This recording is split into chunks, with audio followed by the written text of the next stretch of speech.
Good morning. Welcome to our Wednesday morning, 9:30 a.m. Tanya Shir. Thank you for being here. Today is a special day as we are actually beginning from the beginning of the first chapter of Tanya, Perek Aleph Tanya. If you are using a Lessons in Tanya, we're holding page 33, Perek Aleph, chapter 1, line 1, paragraph 1, idea number 1. A couple of very brief introductions. Number 1, the Alter Rebbe, the author of the Tanya, refers to this section of Tanya, named this section of Tanya, Sefer Shel Beinanim, the book, the Sefer dedicated to describing and articulating and guiding Beinanim. Now, the translation of the word Beinani is the one that is in between, the intermediary, the one that is not to the right, the one that is not to the left, the one that is in between. Actually, it's a bit of I don't want to say strange, but it's definitely a bit of a unique name. I don't believe there was ever written before the Alter Rebbe any sefer with this title, Sefer Shel Beinanim. It's interesting. It's known more by the name Tanya, but the Alter Rebbe himself named it Sefer Shel Beinanim. Now, the idea that there is such a thing as a Beinani, this, of course, it goes back to the Gemara. The Gemara speaks about, as we'll learn, the Gemara speaks about tzaddikim, which is, of course, the ideal, or at least so was understood until Tanya. Rishoyim, which, of course, is the dark side. And then you have the ones in between, the Beinanim. Until Tanya, the Beinani, I don't believe, was given very much attention. The Beinani was, the Jew who was in transit. He was either going to make it, in which case he'd become some form of a tzaddik, or he wasn't going to make it. He was going to give it into temptation, in which case, he would end up, God forbid, somewhere else. But the Beinani was like the under construction type of situation. It wasn't really given much significance in its own right. The Gemara says very famously that Hashem has three books open before him on Rosh Hashanah: the book of Tzaddikim, the book of Rishoyim, and the book of Beinanim. All right, the Gemara needs to be understood, but this is what the Gemara says. The Gemara says Tzaddikim and Rishoyim, their Gzar Din, their decree, is already sealed on Rosh Hashanah. Tzaddikim immediately for life, Rishoyim immediately for death. Again, needs to be understood, but this is what the Gemara says. Beinanim, basically, they can just get kicked down the road until Yom Kippur. They have another 10 days to figure it out, to do an extra buffer zone. Beinani was understood as, pardon my example, like the kid that hands in their homework late.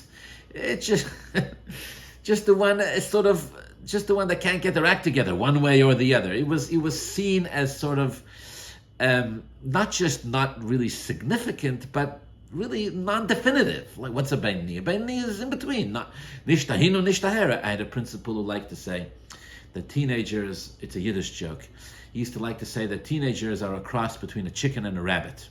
Why? Because they're nishtahin and they're nishtaher. All right, you like that joke. So this was sort of the idea of the Beinani. The Beinani is like somewhere in between. The idea that the Alter Rebbe dedicates the entire first section of Sefer Tanya, the Alter Rebbe called it Likutei Amorim, and he also called it Sefer Shel Beinanim. This was unique because, why does the Beinani need a whole sefer for himself? Just to tell you, that you got to go one way. I mean, just to tell you to not be a Beinani and to get yourself sorted out, to get some clarity in your life. It wasn't clear. Again, until the Alter Rebbe, this great significance of a Beinani, just that he wasn't this or that. There wasn't any positive identity here to celebrate and to make a big deal out of. The Alter Rebbe turns this concept on its head for many reasons. The most important of which is that the Alter Rebbe says, actually, the Beinani represents that Jew that's constantly indulged and engaged in the struggle of Avodas Hashem. This is a very famous concept that all the Tanya teachers talk about, and they don't need me to say this, but this is of course 100% correct. the Alter Rebbe saw something in the Beinoni, in a sense, even greater than the tzaddik. What is that? In that the Beinoni is actually involved in the struggle of Avodas Hashem. The Beinoni is the one who has his hands, all the way in, who's knee deep involved. The Beinoni is not the one who's succeeded, who's finished the journey. The Beinoni is the one who's deeply enmeshed in the journey. And for this reason, the Alter Rebbe had an affinity to the Beinoni, perhaps more so than the tzaddik, and dedicated this sefer to this Beinoni, calling it Sefer Shel Beinoni. Okay, that's the most important reason why Tanya is dedicated to the Beinoni, because the Beinoni embodies, again, this is the point, the Beinoni embodies the struggle. The Beinoni embodies the battle with the Nefesh HaBahamis, with the Yetzer Hara, again, as we'll learn soon. Another reason why the Alter Rebbe dedicated this sefer to directing and guiding the Beinoni is also to encourage them, because the Beinoni never gets to experience that sense of success, if you will, that a tzaddik experiences. So the tzaddik, gets to carry themselves around with the title tzaddik. So that itself carries a certain sense of success and accomplishment and reassurance for the person who's engaged in this avodah. The Beinoni never gets that until the Tanya came around. They consider themselves a Beinoni, which is really inferior. The Alter Rebbe said, wait, the Beinoni may not be inferior, may not be quite as inferior as people think. In fact, there may be a greatness to the Beinoni over the tzaddik, because the Beinoni is wrestling in a way that the tzaddik perhaps doesn't. Perhaps. And the third reason why the Alter Rebbe dedicated the sefer to the Beinoni is because, as we'll learn in Mirz Hashem over the course of the first couple of chapters of Tanya, most of us don't even have the ability to become a tzaddik. A tzaddik in its true definition. We'll learn later, the Alter Rebbe quotes from the Gemara, from the Medrash, that it says that HaKadosh Baruch Hu saw through all of Jewish history that there would be very few tzaddikim. He kind of spread them out, the Gemara says, among all the different generations, so that there would be a little bit of something in every generation. But as a general rule, Ruach HaKadosh Baruch Hu b'tzadikim, Shem Motim, a very select few can actually ever graduate to the level of tzaddik. Most of us, at the most we can ever aspire to become, the most we can ever actually become, is a Beinoni. So it'd be wrong, the Alter Rebbe said, to spend your life trying to become something that isn't what we're destined to become. A Beinoni, on the other hand, is something that we all could be, and the Alter Rebbe will say it's something that we all should aspire to be, and something that we're all obligated to be. So this requires a lot of explanation. What exactly is a Beinoni? What's the uniqueness of the Beinoni? Why can we not all become tzaddikim? Why should we not all become tzaddikim? Why did Hashem make it this way, that so few Jews even have the ability to become tzaddikim? Why? It seems like a tzaddik is the ideal. Again, the Alter Rebbe will turn this whole idea on its head. The Alter Rebbe will say, actually, for the vast majority of us, a Beinoni is the ideal. And again, the reason for this, let's call this revolution number 1 of Tanya, is that Avodas Hashem is not a destination. Avodas Hashem is a journey. Meaning to say, the greatest part of Avodas Hashem is not what's accomplished through the Avodah, but the Avodah itself. Let's call this revolution number 1 of Tanya. Okay. With that introduction, let's begin. Tanya, says the Alter Rebbe, we learned, Tanya besoif Perek Gimel Danida. Now the word Tanya here in the English translation translates it, we have learned, is a word that the Gemara uses when it tells you that it's going to quote something. So in most cases, when the Gemara says the word Tanya, the Gemara means it's about to quote a brisa. Now, very quickly, I don't want to get too involved in this. This is a tremendous discussion about this. But what is a brisa in short? A brisa is this. A brisa means on the outside. What does that mean? So about 2,000 years ago, the Mishnah, the original work of Torah Sheba'al Peh, of the oral Torah called the Mishnah, was compiled, was put together by one of the Tanoim, one of the sages of the Mishnah, called Rabbi Yehuda HaNasi, very famously. Now what he did was, he first collected thousands of oral teachings. Again, it had never been written before. So he collected thousands or tens of thousands of these teachings that were, so to speak, all over the place. They were all, they were all traditions, all the way going back all the way to Moshe Rabbeinu, but they were being passed around from student to teacher. In every shul, in every yeshiva, in every kollel, in every school, these teachings were being taught. So Rabbi Yehuda Nasi collected them all, and from among them, these were all Torah, these were all Torah Shebal Peh, but from among them he chose a group, a select few, and he made them the Mishnah. He designated these as the Mishnah.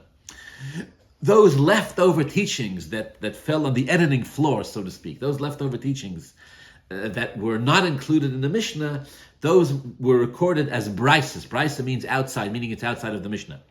The point here is it's just as authentic, it's just as legitimate, it's just as reliable, it's just as authoritative as the Mishnah itself.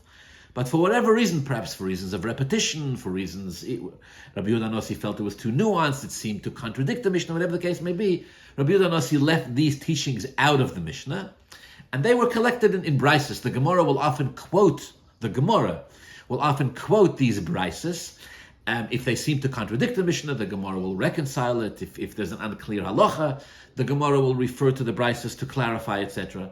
Usually when the Gemara quotes a brisa, the Gemara will introduce it with the word Tanya. Now, in this case, the Alter Rebbe's, the simple understanding of what's written here is that the Gemara in a tractate called Nida, this is the last tractate of Gemara of all the Talmudic tractates, at the end of the third Perek, in a brisa, quotes the following teaching. All right, it's debated because in our Gemara it isn't a brisa. In our Gemara it's a teaching of an Amoyer, of a sage of the Gemara, Rabbi Simloi. In other places it is recorded as a brisa. Hasidim would say there's a special reason why the Alter Rebbe wanted to begin the Tanya with the word Tanya, even though as far as the particular quote is concerned, there's different girsois whether or not it is a brisa. The Alter Rebbe didn't necessarily have to go with this girsa, midrashim, whatever. But there's a special reason why he wanted to start the whole sefer with the word Tanya, because Tanya, Chassidus explains, has the same letters as the word Eson, which means strong, which refers to the neshama, the ultimate strength of the yid. So, although the Alter Rebbe has not yet begun to explain anything about the neshama, really the explanation of the neshama doesn't begin till Perek Beis. But he wanted to start the whole sefer with the word Tanya, because of course everything we're going to learn, all of Chassidus and all of Avodas Hashem, and everything is based on the concept of a yid's nefesh alakis, of his neshama. And so this is hinted to, if you will, by the word Tanya. Okay. He quotes a teaching from the end of the third chapter of Masechta Nida. Quote, what does the teaching say? Quote, Mashbiim oisai, they make him swear, Tihi tzadik v'al tihi rasha. Be a tzaddik and don't be a rasha. V'afilu kol ha'olam kuloi oimrim l'cha tzaddik ato. And even if the whole world tells you you're a tzaddik, hayei be'einecha karasha, consider yourself a rasha. This is an oath that is administered to every neshama before it comes into this world. They tell the neshama is told before it comes down, Tihi tzaddik, be a tzaddik. V'al tihi rasha, and don't be a rasha. And even if the whole world tells you you're a tzaddik, you should still consider yourself hayei beinecha. You should still consider yourself karasha, like a rasha. Just for purposes of the pshat, this is what's written. Okay. Now, just for purposes of pshat here, just to understand, the reason why the Alter Rebbe begins with this quote, which is, again, as we'll soon discuss, it's very obscure. It's very ambiguous, a very strange Talmudic passage. There's almost not a single aspect of it that makes sense at the outset. Why are we beginning with just such a... They make the neshama swear before it comes into this world, be a tzaddik, don't be a rasha. Even if the whole world tells you you're a tzaddik, you should consider yourself a rasha. Again, we'll dissect it in a minute, but the simple reason, on a pshat level, the reason why the Alter Rebbe begins with this is because the Alter Rebbe will learn that when the when the neshama is told, is administered an oath before it comes into this world, be a tzaddik and don't be a rasha, what it means is, we tell the neshama, listen, to be tzaddik doesn't mean be a tzaddik. To be tzaddik means aspire to be a tzaddik. Do your best to be a tzaddik. But in all likelihood, the neshama is told, they explain this to the neshama before it comes to this world. In all likelihood, it's not in the cards for you. You're not destined to be a tzaddik. Instead, Alter Rebbe, instead, what is destined for you is that you shouldn't be a rasha, meaning that you should be a beinani. So they're telling every neshama before it comes into this world, your destiny is almost certainly to be a beinani. So we're making you swear, do your best to actually be a beinani. All right, again, the Alter Rebbe will explain. So why didn't they just tell the neshama, be a beinani? There's a reason why it's worded this way. The beinani's avoida includes different elements. Some elements of the beinani's avoida are reflected too in Tehi Tzaddik. Some elements of the beinani's avoida is reflected in Alter Rebbe. But the double expression Tehi Tzaddik v'Alter Rebbe means that inherently what they're telling the neshama is that your mandate and your marching orders and your raison d'entrée, your mission statement is to be a beinani. And later on, and the next line, when they tell the neshama, even if the whole world tells you you're a tzaddik, you should consider yourself a rasha. Again, the Alter Rebbe says, if you notice, it doesn't say consider yourself a rasha. It says consider yourself ke-rasha. You should consider yourself like a rasha. What does it mean? Again, later, the Alter Rebbe will explain. What does it mean that you should consider yourself like a rasha? It means you should consider yourself a beinani. So I'm repeating myself. I'm highlighting this because many people start off learning the Tanya, and they're like, "What in heaven's name is going on over here? What kind of a ridiculous Gemara? This is hair-raising stuff.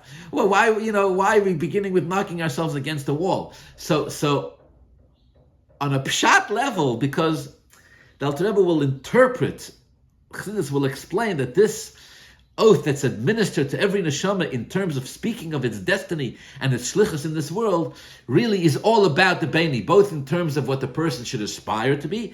Titzadik v'alti rosh, double expression means the person should be a beinani, and even if the whole world tells you you're a tzaddik, you should consider yourself like rasha, meaning you should consider yourself like a beinani. Okay. V'tzorach lahavin, says the Alter Rebbe, we have to understand. The Hot Tanan we learned in a Mishnah. In Perek Aleph, Perek Beis, where it says, "V'al tehi rasha b'fnei atzmacha," an open contradiction. The Mishnah says in Perek Aleph, Perek Beis, "V'al tehi rasha b'fnei atzmacha." One of the meanings of this Mishnah is that a person should not consider themselves a rasha. V'al tehi rasha b'fnei atzmacha. So what's going on here? What does the Torah want? That I should consider myself a rasha, or that I should not consider myself a rasha? The Gemara says that before the neshama comes into this world, every neshama is told to swear. Even if the whole world tells you you're a tzaddik, you should still consider yourself a rasha. And the Mishnah says, "V'alti rasha b'fnei atzmacha," don't consider yourself a rasha. Now, to tell you the truth, I've already told you the answer. I've already told you the answer to this question. Because later the Alter Rebbe will point out that actually there's no contradiction at all, and not just there's no contradiction, but the words themselves tell you there's no contradiction. Because when they administer the oath and they tell the neshama you should consider yourself a rasha, it says "Hayeh beinecha ke-rasha." You should consider yourself like a rasha, which again, like a rasha, later we'll learn means like a beinani. Why is a beinani called ke-rasha? We'll learn about that too. But ke-rasha means like a rasha means you should consider yourself a beinani. When it says don't consider yourself a rasha, it doesn't say don't consider yourself ke-rasha. It says don't consider yourself a rasha, which means a person should not consider themselves the rasha, they should consider themselves like a beinani. But again, when none of this has been explained yet, I'm giving you the cliff notes. So right now, it just seems to be an open contradiction. First, the Brisa says, consider yourself a rasha, and the second, the Mishnah says, don't consider yourself a rasha. So which one is it? So that's a question, poshet, a contradiction. One Mishnah says this, one Brisa says this, another Mishnah says that. The Gam says, the Alter Rebbe, I'll ask you another question, not just a contradiction, but a svara question, a seichel question. The Gam, and also, im yiyeh be'einav kerasha, if a person will consider themselves like a rasha, yeira levavai, the person will be grieved at heart, v'yiyeh and he'll be depressed. And you won't be able to serve Hashem with happiness, with a glad heart, with a content heart. What kind of instruction is this? To tell a person to consider themselves a Rosha?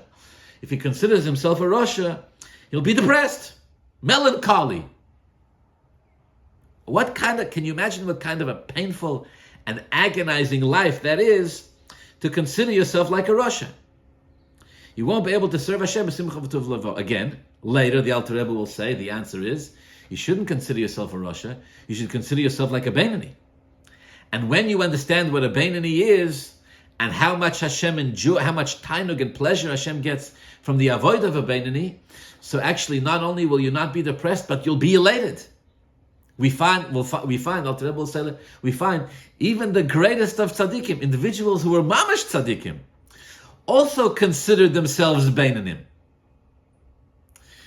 Why? Because they also wanted to see themselves and to see in themselves this greatness of the journey of a Beinani, that he's constantly engaged in battle. Constantly engaged in battle. I have a friend who's a shliach.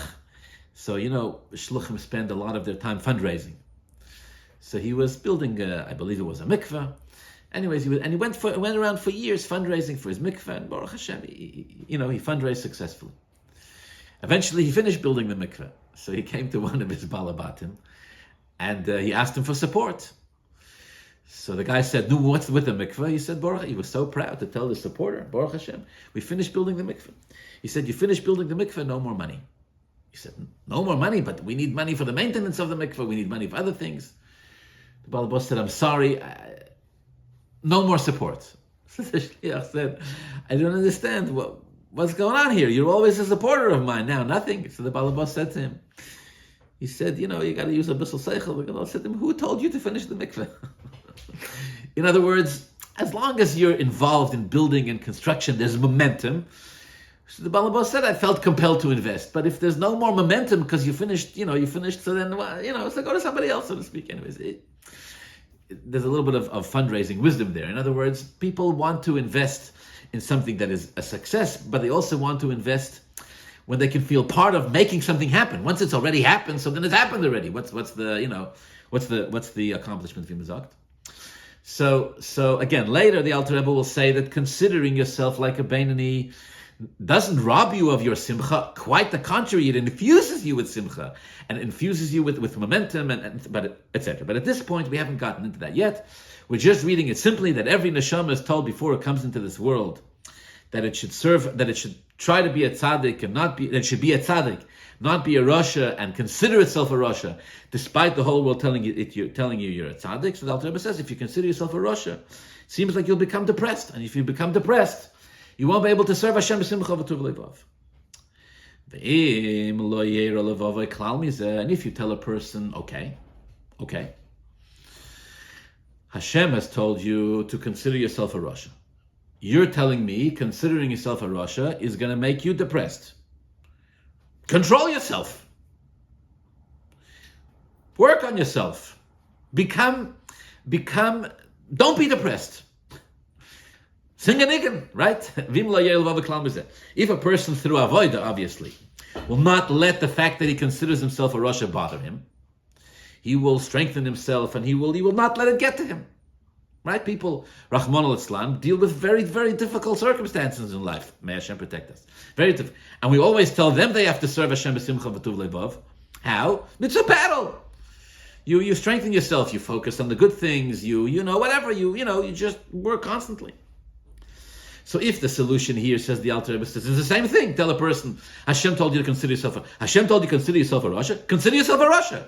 Are you telling me it makes you depressed? Don't let yourself get depressed. Strengthen yourself, Says Alter Rebbe, okay, that's possible, but that can have another disastrous ramification. This can lead a person to become indifferent. This can lead a person to become cold and non-caring. Why? Because what are we telling the person to not be depressed about? About the fact that he's considering himself a rasha. If a person has Rahman al-Islam, other challenges in life, I don't know, they have difficulties with parnasa, right? Difficulties with parnasa, may Hashem protect us, are making them depressed. So you tell the person, Work on yourself. Don't be depressed. Serve Hashem b'simcha. Okay. How is he or she gonna do that? They're struggling financially. The answer is, they tell themselves finances are not important. There's more important things in life. Serve Hashem. So they can serve Hashem b'simcha v'tuv levav by shoving under the rug the particular struggle that they're dealing with. Granted, 100%. That's what a Yid could do, and to some degree that's what a Yid should do. Of course, there's more to it than that, but definitely that's involved. Alter Rebbe says it's not going to work in this case. You're not telling the person to be besimcha despite the fact that they have some physical challenge, despite the fact they have some personality challenge, some family challenge, some reason, something that's robbing them of simcha in their lives that takes away from their avodas Hashem. That's not what you're saying here. You're telling the person to consider themselves a Rasha. So if the person's got two options, either they're going to be depressed over the fact that they're a Rasha, in which case they're not going to be able to serve Hashem b'simcha v'tuv levav, or they're not going to be depressed over the fact that they're Rasha because they're going to stop caring. It says, Alter Rebbe, if you're going to stop caring, then you're stopping to care about your own stature in avodas Hashem. That's also no good. That can lead a person to callous, to indifference, to not caring. That's certainly not what it is that we're out here. Is it? Surely not. This is the second question. It's a question in svara. It's a question in logic. First question is a contradiction. One place says, consider yourself a Rasha. The other place says not. Second one is a logical question. Alter Rebbe says, wait 1 second. Alter Rebbe says, 1 second. How is a person supposed to go about this? You're upset about it or you're not upset about it. If you're upset about it, you can't serve Hashem b'simcha. And if you're not upset about it, then it means you stopped caring. All right, this is what's written here. Now, I want to share with you some insights that the Tanya teachers share here as they teach their students this part of Tanya. The Tanya teachers would teach the following. Point 1: why does the Alter Rebbe need a second question? What's wrong with the first question? First question says, one place it says consider yourself a Rasha. The other place it says, don't consider yourself a Rasha. It's an open contradiction, so we obviously have to resolve it. So what's Alter Rebbe? And by the way, in Seichel it also doesn't make sense.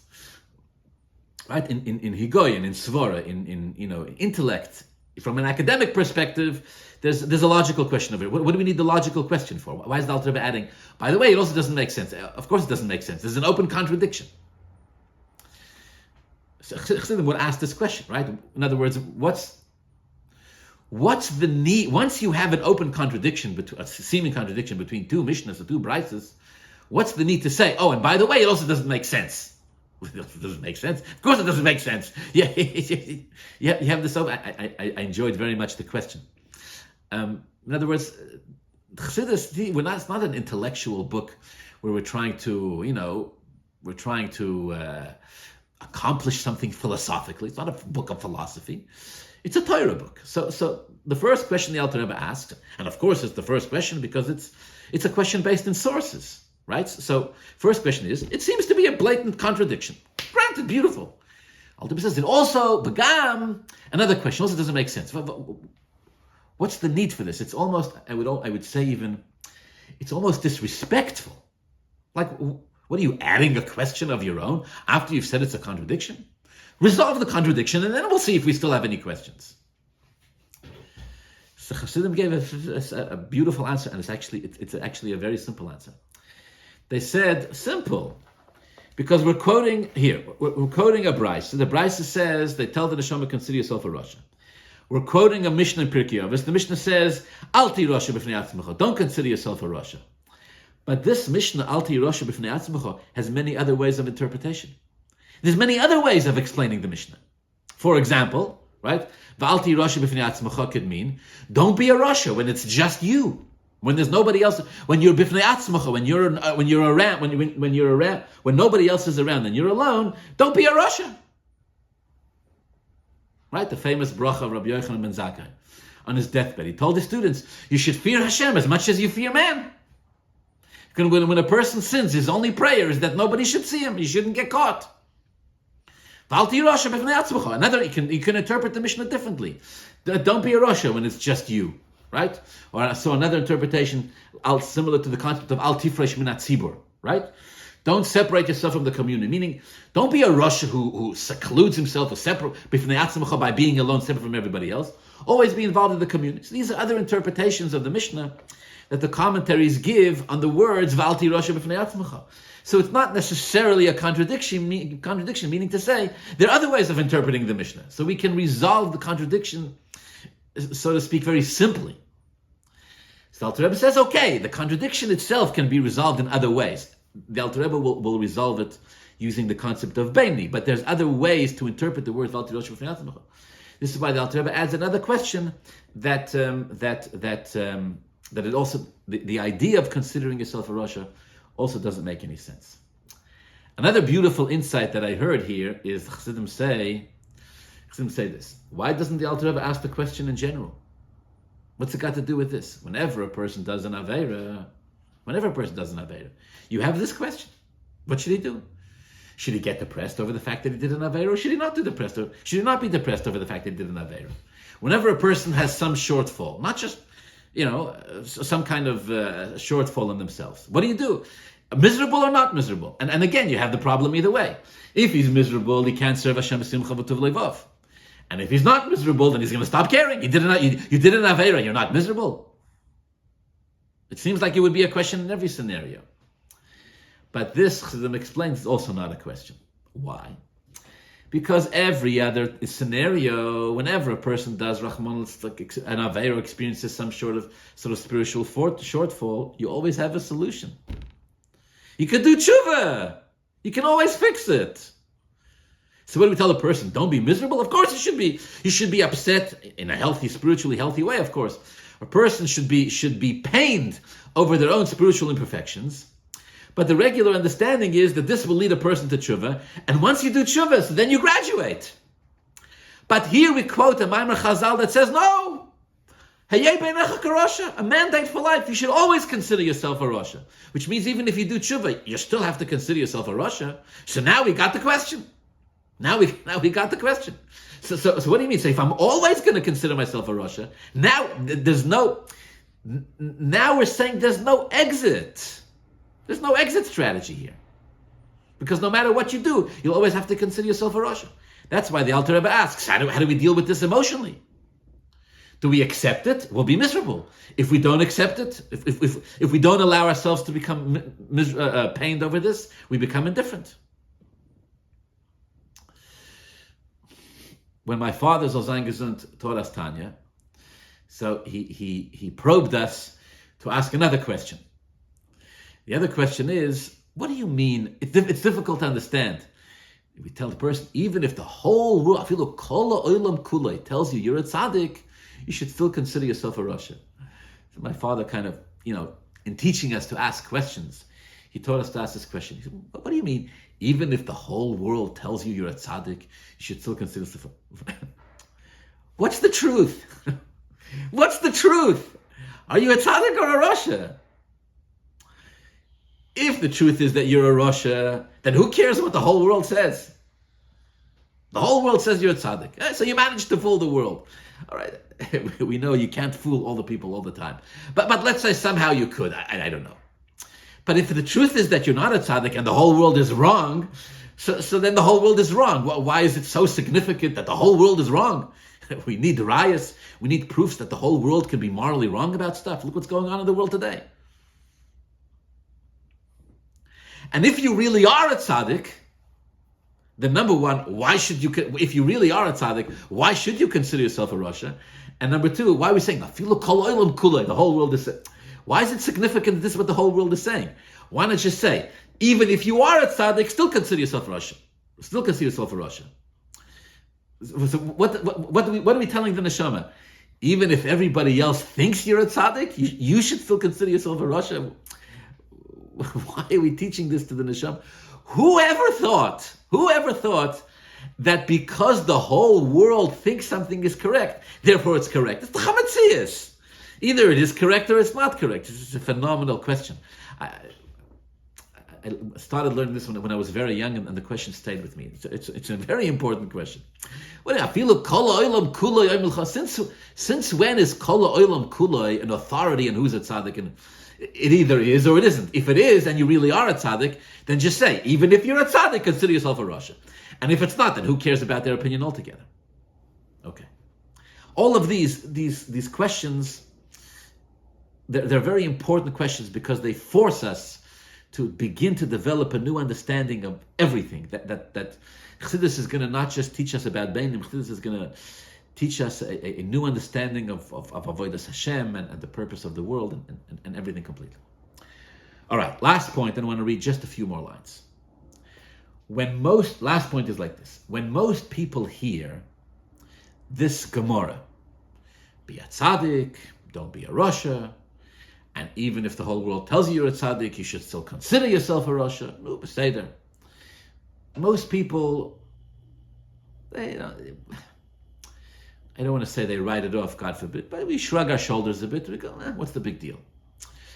It means, what does it mean? It means you should spend your life doing your best, right? Aspire to be as much a tzaddik, and always remain humble. That's how we understand it. Always remain humble. Even if everybody around you is giving you such wonderful accolades, oh, you're such a tzaddik, you're such a tzaddik, you're such a tzaddik, a person should always stay humble. And don't believe don't believe things people tell you, right? It turns out, you'll forgive me, it turns out people talk a lot of rubbish in this world. So we tell the neshama before we come down to this world, don't take it to heart, everything that everybody says. People say things for all their own reasons, their own agenda. It's okay, relax, don't worry about it. People will tell you, some days people tell you good things, some days people tell you bad things. I once heard, it doesn't matter who it was, it's not negay, we're learning Tanya. But a person said, he was talking about, that person was in the limelight a lot. So he talks about how he deals with public criticism. If you're in the limelight, you're going to take some heat. People are going to have some things to say about you, especially Jews, and it ain't all going to be pretty. So he was giving a presentation. He talked actually very transparently about himself. He gets a lot of negative feedback. So he talked about how he deals with it on an emotional level. And he said something simple, but it carries a lot of depth. He said, you know what it is? He said, I've successfully made myself immune to it. How? He says, I don't take their compliments seriously either. I don't take their compliments seriously either. So the gift you give yourself when you don't take other people's compliments to heart is that you don't have to take their offense to heart either. Nicht dahin und nicht daher. Was hat jener gesagt? Hat jener gesagt? So somebody said, so he said, so two people said, so two people said, so 100 people, so 1,000 people. It turns out, my dear friends, that the whole world can tell you you're X and you're really not.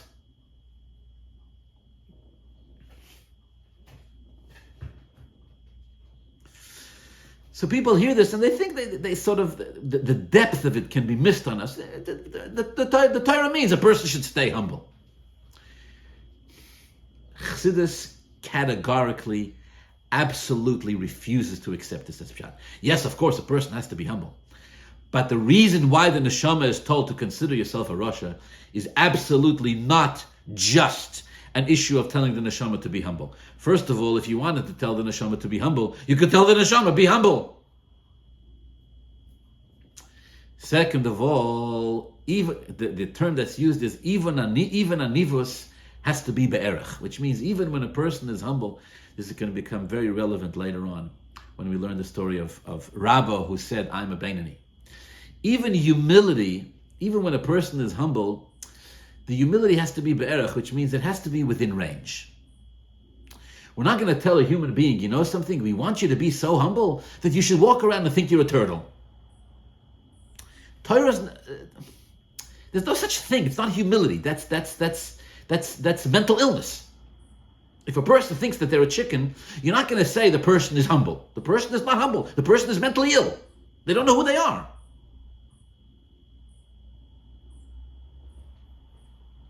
Mental health and spiritual health is critical. A person needs to know the truth about themselves. However you're going to explain what it means humble, it doesn't at any point mean that a person should, God forbid, Rahman al-Islam, lie to themselves. Again, first of all, on a human level, it's incredibly unhealthy. Not just unhealthy, that's mental suicide for a person to to not be willing to absorb the truth about themselves under the guise of humility. Second of all, it's not what humility means. And of course, the most important point of them all is that Torah is Torah's emes. Torah is Torah's emes. There's no falsehood in Torah. This is the suggestion that a person should falsely consider themselves a Rasha for the sake of humility. It's an abuse of the very concept of humility and Torah and everything. God forbid a person should lie to themselves to be humble. Chas v'sholom. Lying to your Torah wants nothing to do with sheker. Nothing to do with sheker. Sheker contributes nothing. It doesn't have any value. Never. Definitely not in the teachings of Chassidus. We're talking about Elokus. Elokus is Hashem Elokim Emes, Hu Elokim Chaim. There's no falsehood here. God forbid, we're not telling a person to lie to themselves just to stay humble. And besides, it doesn't even work. Right? Talk about false humility. It doesn't even work. When we lie to ourselves, we ourselves know that we're lying. We ourselves know the truth. So if a person is supposed to lie to themselves and tell themselves that they're a Rasha, they really know that they're a tzaddik, and therefore it's not even really, even the humility is fake. Even the humility is fake. So yes, of course, a person should be humble, but this is clearly not about humility. There's obviously something much deeper going on here. Okay.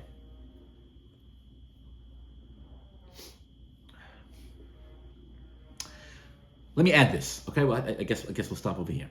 Let me add this. On this idea that it says even if the whole world tells you you're a tzaddik, you should still consider yourself a Rasha.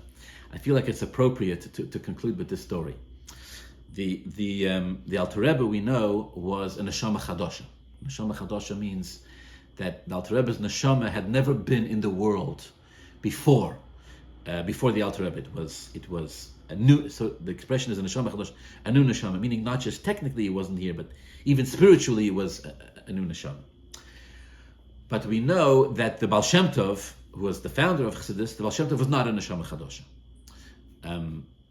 In fact, we know, because it was revealed to us, the story of the Baal Shem Tov in his previous lifetime. And the story in the Baal Shem Tov in his previous lifetime, it's a long story, we should stick to the point. The story is that in the Baal Shem Tov's previous lifetime, in his previous Gilgul, the Baal Shem Tov was a Yid who lived in Sfas. If I remember correctly, it doesn't say his name, but it says that he was a tzaddik nister, a hidden tzaddik. He lived a very quiet and unassuming life. And as was the case many times in those days with tzaddikim nistorim, he was a completely ignorant man. He didn't know anything in Torah. I think he worked, supported his family, whatever, but he was completely ignorant, probably even illiterate. He knew the davening off by heart. He knew, as was the custom in those days, and that was it. So the Maisa that's told, the Rabbeim repeated the story, is that he got a knock on his door one day, and it was Eliyahu Hanavi. And Eliyahu Hanavi told him that his sincerity, his piety, his tmimus halev, his wholeheartedness, has made such an impression in Shemayim that in Shemayim they don't want him to remain ignorant, to remain an Am Ha'aretz any longer. And they sent him, Eliyahu Hanavi, to study the entire Torah and all of its secrets with this individual. Tuition free. Needless to say, the Yid was tremendously overjoyed. Of course, absolutely. Sure, of course. When do we start? Right now. Eliyahu Hanavi said there's only one prerequisite, only one condition. The condition is there's something, the Eliyahu Hanavi told him, there's something that you did on the day of your bar mitzvah that is such a precious gift to Hashem. Hashem derives such tremendous hano, such tremendous pleasure from it. But Hashem refuses to tell the Malachim what it was. What was the nature of this mitzvah that was done on the bar mitzvah day? Hashem refuses to divulge the secret, to expose it. Eliyahu Hanavi said, I'm prepared to teach you the entire Torah, but I'm platzing with curiosity. You have to tell me what mitzvah, what experience, what happened on your bar mitzvah day that Hashem is guarding this secret and treasure and derives pleasure from it. None of the greatest malachim know. We're all dying of curiosity. So the Yid said to Eliyahu Hanavi, no, I'm not going to tell you. My father told me, he said, my father told me that when a Jew serves Hashem, the highest level of serving Hashem is that it remains between them and Hashem. Nobody's business. I never told any man, and I'm not going to tell any angel. So Eliyahu Hanavi told him, if you don't tell me what it is that you did on your bar mitzvah day, I'm leaving, and I'm not going to study anything with you. After Eliyahu Hanavi told him that he was sent from heaven to teach him the entire Torah, revealed and hidden parts. And the Jew shrugged his shoulders and said, look, I'm sorry. What I do is between me and God. That's it. And Rabbeim said, Eliyahu Hanavi heard this and he left. And he left. And after he left, in Shemayim in heaven, there was such a commotion over the fact that this Jew, being a tzaddik, having an appreciation for learning Torah, would refuse the opportunity to learn Torah with Eliyahu Hanavi, who told him, I'll teach you everything, just in order to hold on to the sacredness, the purity of his own mitzvah on the day of his bar mitzvah. It made such a commotion in heaven. Hashem said, this is worth more to me even than what he did on his bar mitzvah day, which Hashem still refused to reveal. And Eliyahu Hanavi was told, go back and study with him Torah, even though he refuses to tell you. And he did. Eliyahu Hanavi went back, and it says the whole house was filled with light, and his children woke up from their sleep, and they saw what was going on. They started dancing, and Eliyahu Hanavi studied with him. How long for? Years, decades, I don't know how long. Until he taught him everything. And he became not just a neshama that was pious and that was, holy, but he knew the entire Torah as taught him by Eliyahu Hanavi. But true to his nature, true to this Jew's style, nobody in Sfas or anywhere in Eretz Yisrael or anywhere in the world had any idea. Nothing. It was completely between him and Hashem. Until he passed. And when he went up to heaven took a look at this neshama. They said, this is incredible. This is incredible. I mean, what a neshama, what a tzaddik, what a lofty soul. And yet in Shemayim they said, the world and the Jewish people and everyone around him derived nothing from him. Nothing. I mean, such an incredible diamond of a soul, and yet remains completely hidden. No, all of this tzidkus, the car is stuck in neutral, so to speak. All of this tzidkus has no impact on the world around it. They said this is a crime to rob the world, to rob the Jewish people of a neshama like this. We can't. We'd be happy that the neshama deserves Gan Eden, but it would be wrong to rob the whole world of such an experience.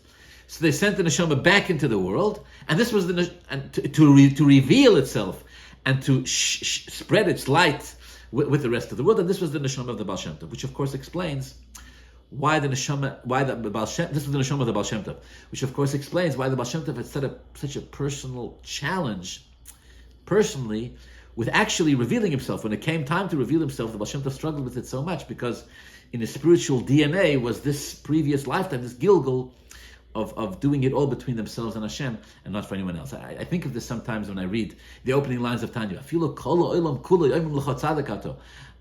not supposed to make pshet lach in Tanya, but I couldn't help wondering if there's this sense that all of Chassidus, starting with the Baal Shem Tov, is based on this idea that if a person is a tzaddik, or whatever level of tzidkus they have, or whatever it is, light that they have within their souls, it's the mission statement of every neshama who comes into this world, says Chassidus, to make sure to teach it and to spread it with everyone around them.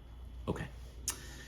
We shall stop over here. Thank you very much for being with me today, and Be'ezus Hashem, we will continue next week.